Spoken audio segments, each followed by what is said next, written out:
భూమి ఆకాశాలని సృష్టించినటువంటి సృష్టికర్త అయిన దేవుడు, ఆయన ఉపదేశం వినబడే స్థలం, మన ప్రార్థనకు సమాధానం దొరికే స్థలం, మనకు నెమ్మది దొరికే స్థలం, మన విశ్రమ స్థానం ఏంటి అనంటే దేవుని సన్నిధి. అలాంటి దేవుని సన్నిధికి వచ్చేటప్పుడు నిర్లక్ష్యత ఉండకూడదు,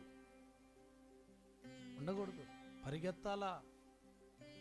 మనలో ఉన్న ఆసక్తే మనల్ని చూసే వాళ్ళలోనికి వెళ్ళిద్ది.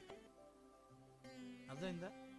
మనలో ఉన్న ఆసక్తే మనల్ని చూసే వాళ్ళలోనికి వెళ్ళిద్ది. మనమే నిర్లక్ష్యంగా ఉండి వెళ్దాంలే, పాటల టయానికి వెళ్దాంలే, అప్పుడేనా ప్రార్థన చేస్తారు కదా, పాటలు పాడతారు కదా. అమ్మో, అవన్నీ దైవ క్రమాలు. ప్రతి క్రమంలో మనం పాల్గొని ప్రభువుని మహింపరచాలా. కాబట్టి దేవుని సన్నిధిని గురించినటువంటి ఆసక్తి మనకు ఎలా ఉండాలో తెలుసా? భక్షించినట్లుగా ఉండాలి. స్తోత్రం కలుగును గాక. హల్లెలూయా.